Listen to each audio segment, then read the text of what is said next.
Yo, Elliot!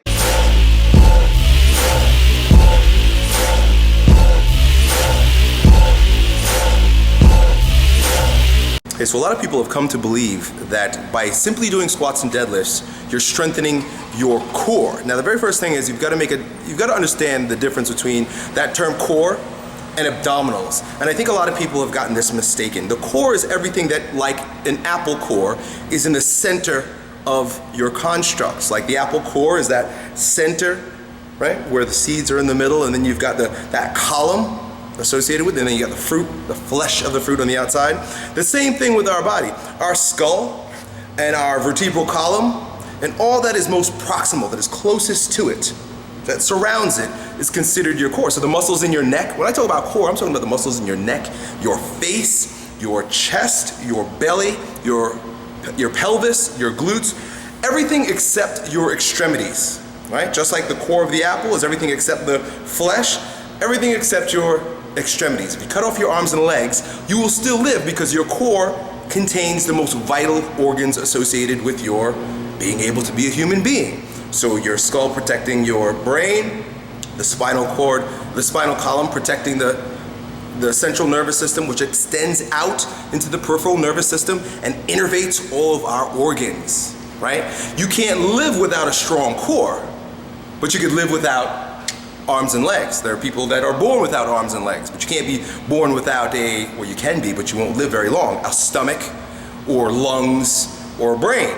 These are all vital. They are core. They are fundamental. Now, get back to my point. When you do squats and deadlifts, the majority of the movement, the place from which that movement proceeds and its most effective expression is done through a strong, solid, stable core with structural integrity.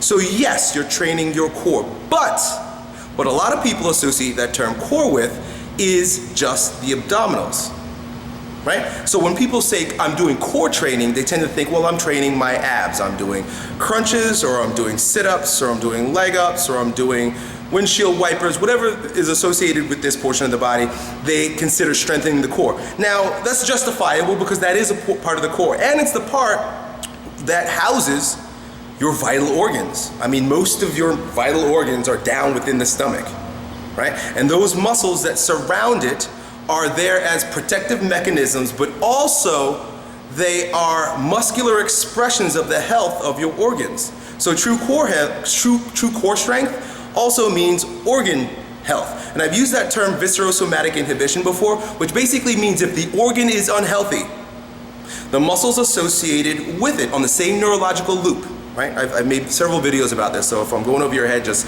search my channel. But basically, you've got your nervous system works just like the electrical system in your home. Or, for example, a better example would be the electrical system that you use to light your Christmas tree, right? So you've got several bulbs on a rope, right? If one bulb goes out, a bunch of them go out at the same time. Now, why is that? Because they're on the same neurological loop, right? There's a short circuit, boom, they all go out. Your nervous system works in the same way. The electrical system in your core works the same way. You've got neurological loops. So if you've got one neurological loop that includes your large intestines and your transversus abdominis, which is your deep abdominal wall, and there is a problem with the organ, the muscle shuts off also. So that begs you to consider whether or not doing squats and deadlifts inherently support core strength. So for example, if you just ate foods that you are intolerant to, which most of us are, right? Let's say you just had a protein shake, because no one was designed, no earthly creature evolved drinking protein shakes. Now we drink them, but we've got to recognize what the ramifications are, and is our body performing at its best after the ingestion of this processed food? Okay, so you just drink a protein shake, you're going to do your workout, you shut down the deep abdominal wall because of the irritation due to the food irritant in your colon, and then you do a set of deadlifts or you do a set of squats and you think that you're training your core, and there's no necessity for you to train those abdominals ever again, right? A lot of guys say this. You don't have to train your abdominals. I do squats, I do deadlifts, I don't need to train. You're so stupid for training your abdominals. Your squats train your core. Yes and no.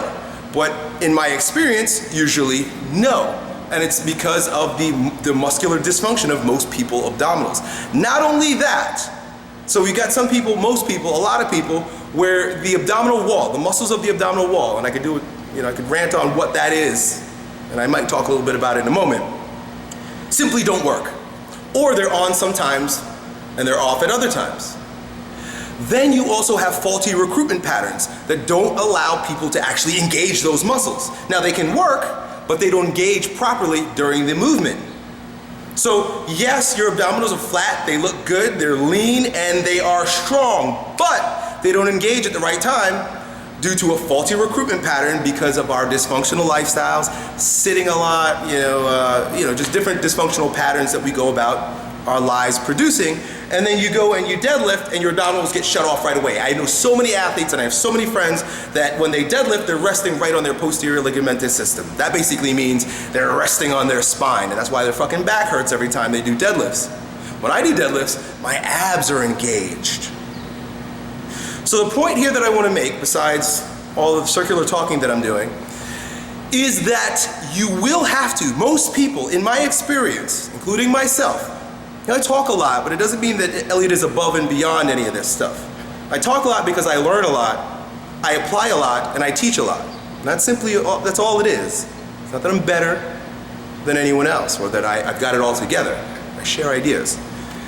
Most people in my experience either don't know how to turn on the muscles. There's amnesia, motor sensory amnesia in that tissue. The muscle just doesn't fucking turn on because of dysfunctional lifestyles, habits in particular, dietary habits in particular, or they can't integrate them into the movement for the same reason. The muscles work, but they're not integrated into the movement. So solution, what are you gonna do, right? All right, Elliott, you're throwing all this shit at us and making us feel bad about our abdominals not really working, and there are gonna be a ton of you who are upset with me and wanna argue, and that's fine, cool, just keep doing whatever you're doing, right? Do whatever the fuck you wanna do, right? So do whatever you wanna do, but if you want to be a fully functional, integrated, integral man, what you're going to want to do is isolate the abdominal muscles. In particular, right, because you've got multiple muscles in there. The one we tend to think about most is the rectus abdominis. It's that crunching muscle, the muscle right on top that gives us that six-pack bumpy look. And most people, that's where they think they're training the abdominals when they just train that muscle. It's the most superficial of all muscles. But in particular, the one that you want to strengthen in order to support your movement capacity and integrate it into your ability to squat and deadlift properly while engaging your core, like you think you were doing before but you really weren't, is through tummy vacuums. Exercises that engage the deep abdominal wall, which is the transversus abdominis. Just look this stuff up if you don't know what I'm talking about, or take an anatomy course.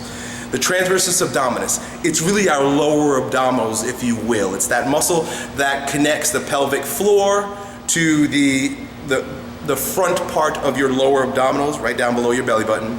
And what's most interesting about activating that muscle, the transversus abdominis and the pelvic floor, by, like I said before, sucking your belly in and squeezing and sucking your anus up, right? You suck your anus up. I've talked about this, suck your anus up, suck your belly button down. By engaging that, you're also engaging, the lateral fibers tie into what's called the thoracocolumnar fascia, right?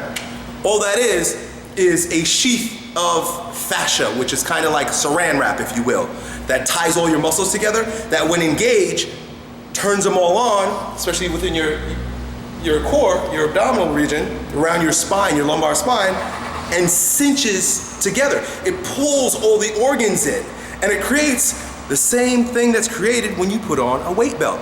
So you have your own weight belt. You don't always have to put on a weight belt. You might see me putting on a weight belt when I'm about to lift 600 pounds because my core just ain't strong enough. But very often, most of the time, I'm working to engage my deep abdominal wall, pelvic floor, the thoracocolumnar fascia, in order to tie all this shit together so that I'm actually using my core when I do squats and deadlifts. I would say 95% of you who talk shit aren't. So that's it. Hopefully that's helpful. One of the best exercise modalities that I could probably share with you in order to help you engage that and start to integrate it into your movements is Pilates. right? If you've ever taken a Pilates class, you know it's all about, they call it the powerhouse, sucking in, engaging that deep abdominal wall, and then working through a series of movements while that's still engaged. Very helpful, good exercise routine. Or just do the old school bodybuilding tummy vacuum, and then practice that while you do any exercises that that put you at a mechanical disadvantage in the sagittal plane. Deadlifts are probably the best. Good luck. Yo, Elliot,